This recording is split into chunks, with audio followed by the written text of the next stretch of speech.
Rangers mourn the passing of a legend as Emile Francis has died at the age of 95. John Chik of Locked On Rangers is here to discuss that and all things Broadway Blue Shirts. You're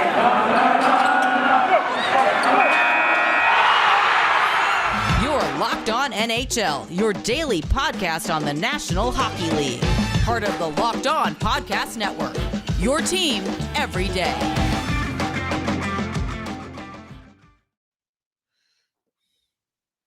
All right, welcome back to the Locked On NHL podcast. Gil Martin, glad to be with you, and thank you for making Locked On NHL your first listen every day. Right now, it's my pleasure to welcome back to the show John Chik of Locked On New York Rangers. John, how you doing today? Gil, I'm doing pretty good, considering the circumstances. Obviously, it's a tough loss for the Ranger family. Francis lived a very full life. Finally, he ends up passing away at the age of 95, excuse me. But, a Ranger legend, and we got the Rangers about to play the Senators here, and hopefully that can be a win. But obviously, a tough day for Ranger fans for sure. Yeah, I mean, the Cat, it's amazing if you compare where the Ranger organization was before Emile Francis took over and where they were when he left them. Big difference in the fortunes of the Rangers franchise. Yeah, I mean, he played for them briefly, but, I think his final games total ended up being like somewhere in the 20s. I want to say like 25 or 26 career games with the Rangers. About 50 or 60 games with the Blackhawks as well. But he certainly, to your point, Gil, made his mark, as the general manager and also as the coach. He just kind of instilled, an identity into the Rangers, to a team that was clearly lacking an identity, clearly lacking the ability to win games as well.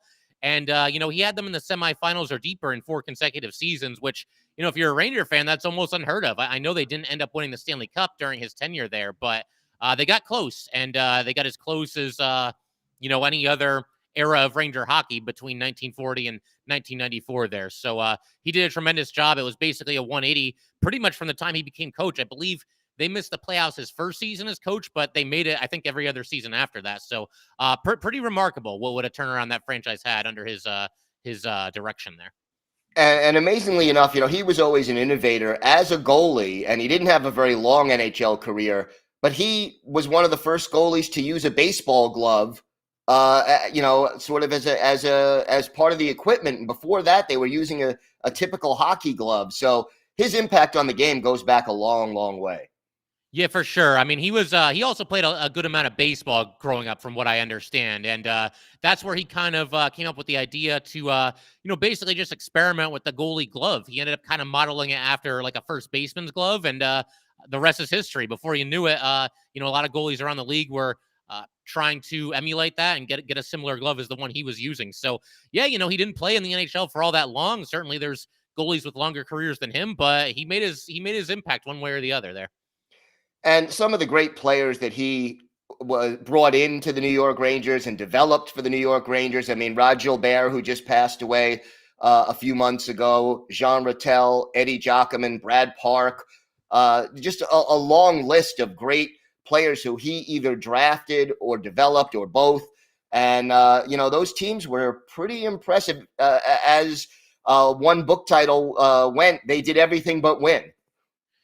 Yeah, I mean, that's pretty much the long and short of it. You said it. I mean, there were so many players that he brought into the Ranger organization in the first point, and in some cases actually coached them. And, it's crazy. You watch, these jersey retirement ceremonies over the past few years with the Rangers, and Francis was there at quite a few of them. Jean Ratelle was one of them, and there was one other, I have it written down here. Oh, Vic Hadfield. Yeah, so he was at both of those, and he spoke at both of them. And, I mean, he's into his 90s. He's like 91 years old, and yet he still has all of his wits about him, and was kind of funny at times, and just did a tremendous job, I thought. So, I mean, he was a member of the Ranger family right up until the end there. I mean, he would always come back for big events like that. And, again, he's 95 years old, and that's, I suppose, the silver lining here is that he lived a long, fulfilling, active life. But, I mean, even though he's 95, I still can't even believe this news. It's still kind of sinking in even for me. So, again, it's tough, but again, the silver lining here, lived a very fulfilling life, and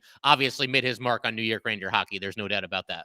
Yeah, no question. I mean, started a junior hockey league in New York City that sort of got grassroots hockey going, and players like Nick Fotiu and Brian Mullen came out of that league, wouldn't be there if it wasn't for him.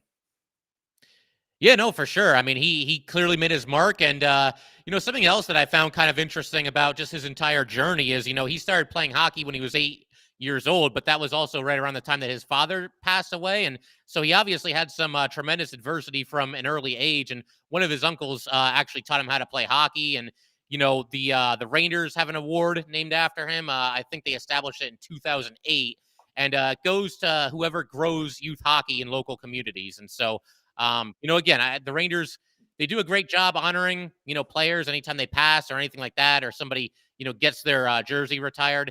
Their next home game is Thursday against the Washington Capitals. And I'm just really looking forward to seeing how they handle it. It might be a good thing that they have a few days before their next home game. They can kind of plan whatever they want to do there, because he's going to be very, very deserving of whatever they do for him before that game against the Capitals there.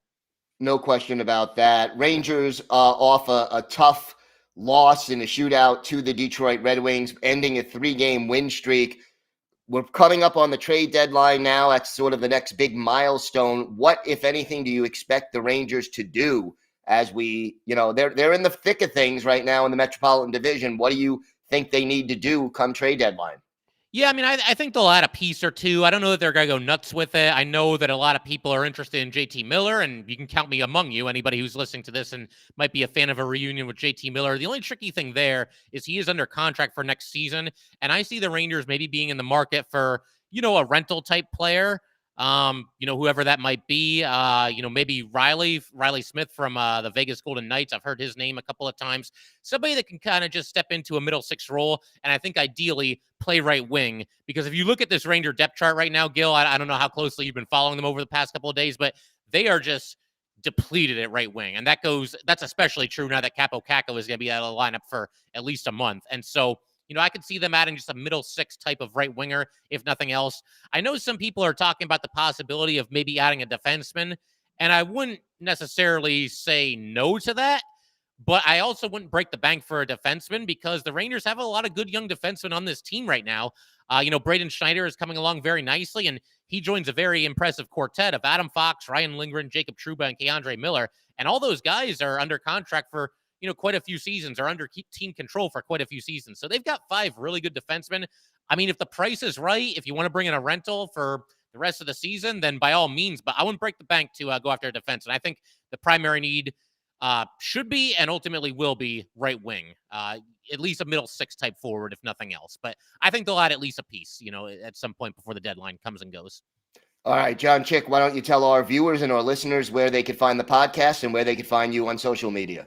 Yeah, I mean, the podcast, you can find that anywhere you get your podcasts, wherever you're listening to this right now. I'm sure you can find Locked On New York Rangers as well. We're also on YouTube. You can find us on there. And as far as where to find me on social media, it's at JChick17. That's my Twitter handle. And the podcast itself is also on Twitter at LO_NY_Rangers. That is the Twitter handle. All right. John Chik, always a pleasure. Wish it could have been under better circumstances. Yeah, for sure. But Gil, always a pleasure talking some hockey, and we'll definitely have to do this again in the future at some point. Absolutely.